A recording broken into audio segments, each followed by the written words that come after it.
I just think Kovalev is a better fighter. Not a boxer, not a technical fighter. I'm talking about he wants to fight.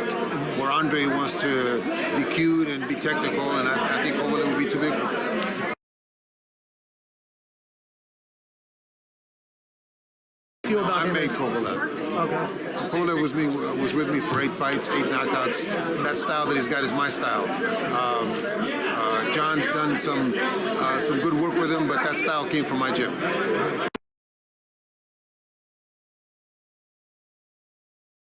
I still think that Andre hasn't done enough to be ready for Kovalev since his great days in the Super 6, which was 4 or 5 years ago.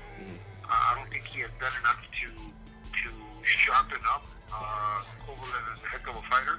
Kovalev is a big dude. He's 175 pounds. He's never fought below that. He's very strong. Punches, has heavy hands. I'm not going to say punches real hard, but he has very heavy hands. And I think that he boxes well enough to be able to thwart any kind of charge that Andre may have. I think he fights the fight like he fought Hopkins and keeps him on the outside and beats Andre in a decision.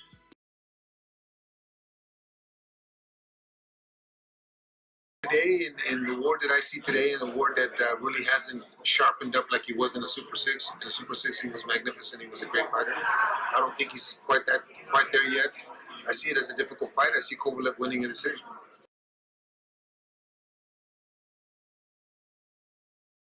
Very determined guy. He's a guy that works very hard. Again, a lot of the Eastern Europeans work very hard anyway. He's a guy that works very hard. He's very determined. He's very heavy hand. And he's a mean guy. He's the kind of guy that you're going to have to do something to stop him. Or he's just that mean-spirited and mean-hearted person that's going to hurt you.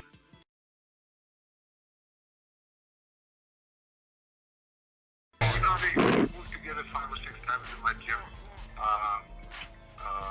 I think that for me to talk and to allow people to speculate and for rumors that have been going around, which is ridiculous, if they weren't there. I think that what you need to do is talk to the people that were there, other than myself. I think that they're both very good fighters, and eventually we're going to meet down the road. Hopefully, if Golovkin moves up and everything goes well for Kovalev. So I think it's not professional, not ethical for me to even say anything about their work together. They did spar together 5 or 6 times, and that's about all I can say.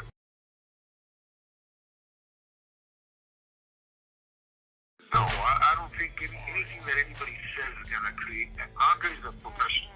Andre's a very good fighter. Andre was a great fighter at one time. I don't know if that greatness is back yet, but Andre's been through everything. He's fought at 168 when he was in the Super 6. He fought everybody. There was anybody who beat him. It's gold medalist. So I don't think there's anything that anybody's going to say that's going to rile him or make him more upset or make him fight harder. He's going to fight to his ability, and I'm sure that Virgil's going to have him very well prepared. I just wish that he had a couple more fights, tough fights, to prepare him sharpness-wise for him moving up to 175. But don't get me wrong, Andre's going to put up a heck of a fight, and I wouldn't be surprised if he wins. But if you're asking me who I think is going to win just because of the activity, I think it's Kovalev. But don't count Andre out. I mean, he's a heck of a fighter.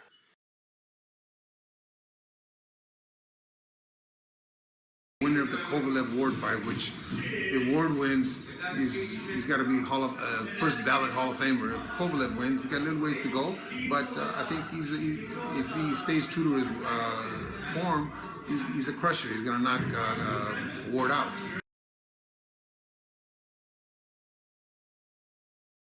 Golovkin, because I don't think that you've ever seen anybody in any weight division in any era that you can remember dominate a division like Golovkin is dominating right now. I'm not saying winning and beating, I mean dominating a division. He's making guys look like the chumps. So I think that has to be a criteria on pound for pound. That you're winning is okay, but that you're dominating is got to be the main criteria. I don't think that you can name me one that has done that in any division in any era. The number one pound for pound fighter should be determined by how the fight is fought on the 19th of November.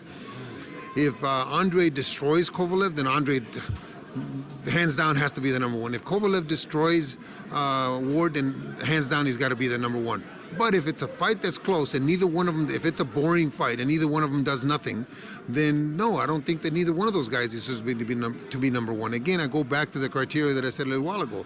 It's how you dominate a division, how you dominate your opponents.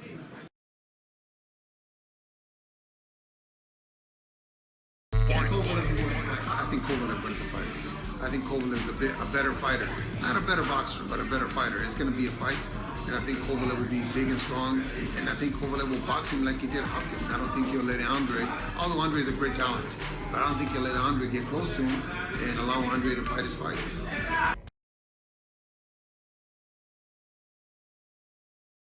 Well, there you have it. Renowned trainer Abel Sanchez gave his thoughts on the Kovalev versus Ward fight. And Sanchez's evaluation seemed to be a pretty good assessment, in my opinion anyway. Now, one may think that Abel would have somewhat of a bitter taste in his mouth because Kovalev is now trained by John David Jackson. And you could tell that Abel's voice did change a little when he asked about Jackson. I mean, Abel even said that he was the one that made Kovalev, not Jackson. But for the most part, Abel's breakdown seems to be honest and unbiased. Now, the obvious thing that stands out is Ward's lack of activity. And when he does fight, he doesn't seem to want to face big, strong guys that will prepare him for Kovalev. Sergey, on the other hand, has been in there risking his neck against top, full-blown light heavyweights. Now, Andre really hasn't faced too many mean, strong, full light heavyweights. I mean, he seems to have selected much smaller guys like Alexander Brand that he can, try and bully around or, just try and out-muscle. But when Ward jumps in there with Kovalev, I think he's going to find that it's completely different to try and push Kovalev around. Now, another interesting assessment that Sanchez made was saying how Kovalev is a mean fighter, not boxer, but fighter, who will go all in when things get tough. I guess the main question will be, who will actually break when their back's against the wall? Just looking at it logically, Ward has to perform almost flawlessly for 12 rounds. He can't afford to get caught by Crusher even once. Now, anything can happen in a 12-round fight, but the chances of Ward catching Kovalev with a single punch that can change the course of the fight is very slim. On the other hand, Kovalev just needs one shot. Again, Ward needs that perfect 12-round fight. Now, the whole pound-for-pound debate, I mean, what Abel said is correct. GGG has been dominating, and the entire division is running scared. So it's difficult to argue with the logic that Triple G currently is the best pound-for-pound. However, Abel did state that if Kovalev or Ward is able to dominate in their fight on November 19th, then they should be the number one pound for pound. The winner should be the number one pound for pound. And of course, to offset that, Triple G would actually have to dominate Canelo, Jacobs, and Saunders, or just beat the winner of Kovalev versus Ward. So anyway, let me know your thoughts on Abel's breakdown. I thought it was pretty good. I do believe that it was fairly accurate.